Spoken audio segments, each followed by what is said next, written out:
Hey, what's going on, guys? Devin here with Backcountry Exposure. It's time to do a full in-depth review on the Gregory Optic 48, a pack that I picked up this year that I have been really excited about. And as I've been using it on some past trips, I've just been really psyched about how well this thing has performed. And I have to say that for a framed pack, having used frameless packs most often as of late, this has been really one of the better framed pack carrying experiences that I've had.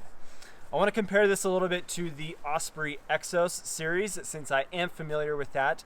I actually ended up selling my Exos 38, and this kind of replaced that.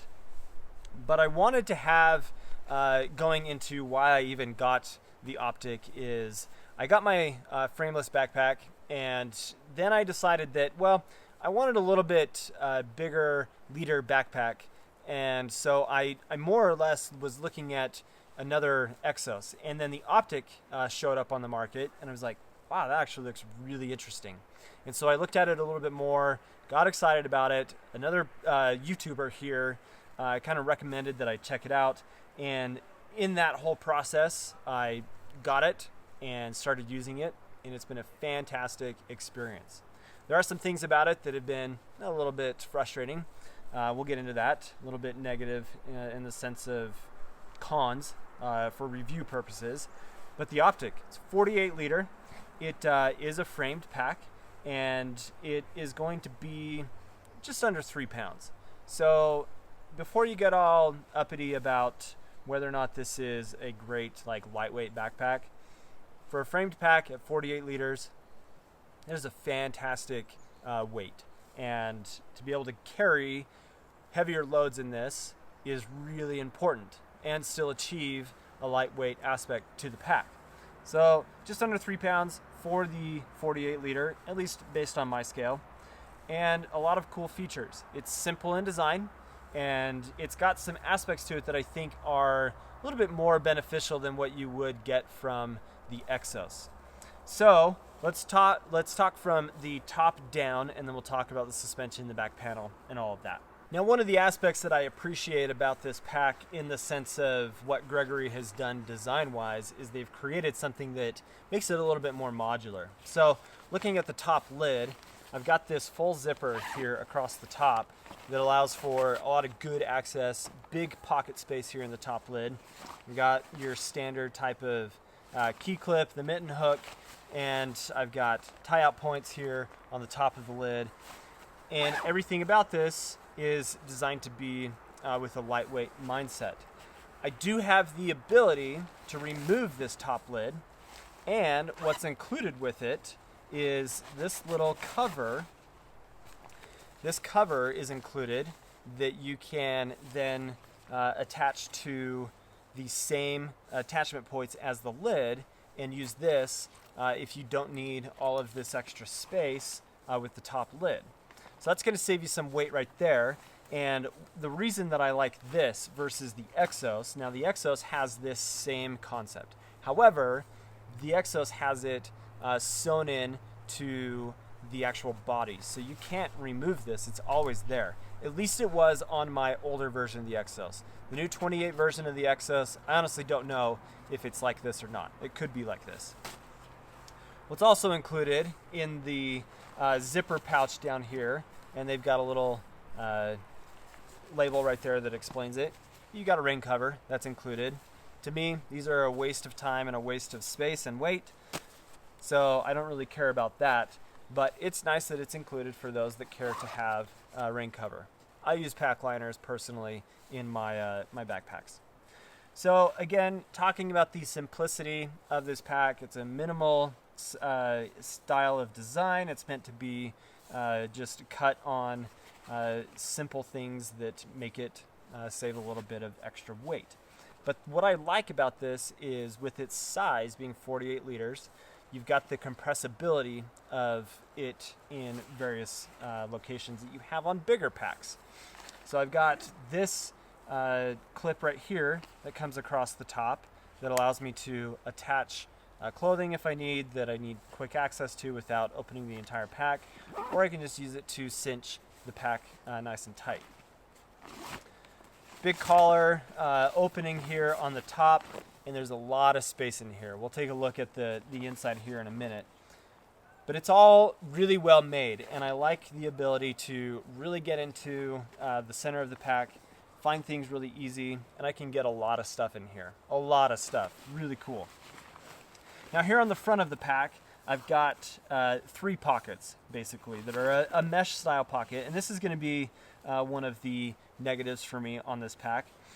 In the areas that I backpack personally, I can be pretty aggressive on my packs and abuse them, because I might be going through a lot of brush, or I might be rubbing against rocks and sandstone, slick rock, and that was my experience in my most recent trip. I've actually developed holes in the side pockets here on both sides from having my tent poles in the sides, as well as my water bottles and a little mini tripod. But I've got a lot of space in here, and this just allows me to put my water filtration stuff, snacks, my lunch, and my rain jacket. Simple, easy things to get to, and I can get a lot of stuff here. And it's got a little clip that allows you to get better access to that as well. Side pockets got a little bit kind of a unique design here. So standard style of side pocket that you expect to see on any backpack.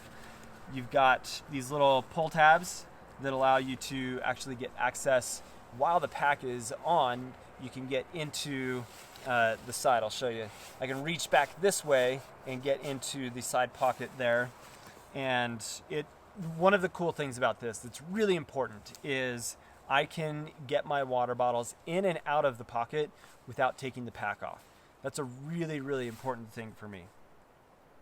They've got this unique compression system that is here on the bottom of the pack that is sewn in around the small at the bottom of the pack, but at the base of it, and it comes up over the bottom, and then it feeds through the pocket and comes up onto the side here.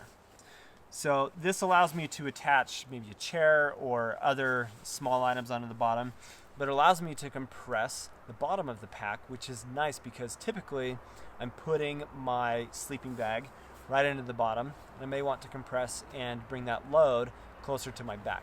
So that's really cool. A few other things that we've got here on the front of the pack is I've got loops on both sides with bungees to be able to attach maybe an ice axe if I am using that, but trekking poles more importantly, since that's a more common thing for people to put into other packs. So it's a pretty cool system. Just a little hook right here, and then I've got the ability to pull that tight. Now flip this around and we'll look at the whole suspension system in the back panel of the pack. Now when I first got this, I have to say that it was a little bit more unique of a experience than I was used to.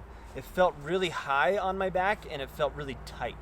But once I got things adjusted properly based off of how I had it loaded, I did that without loading any gear into it, and that's really what made it different. Is once I put gear into it, I could really see how the pack felt.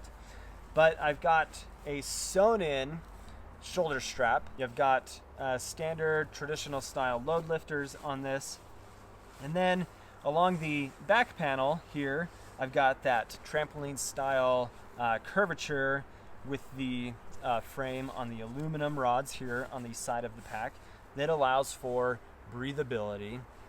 Really, your back is going to sweat regardless, but it does allow for it to be a little bit more comfortable, and I like the way that this feels on my back.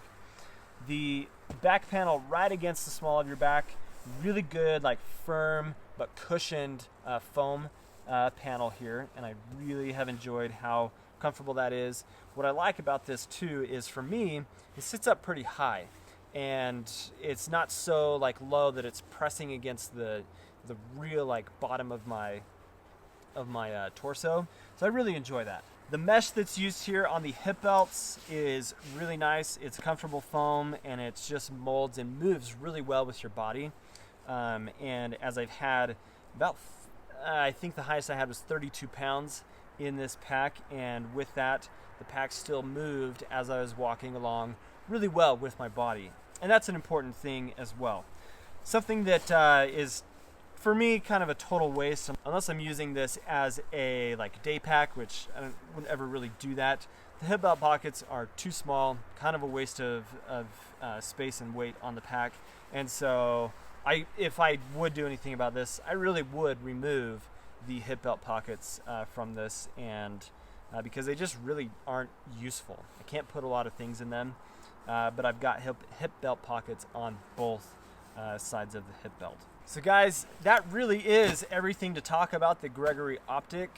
Super psyched about how well this thing has performed. It carries well, it packs well, it compresses well.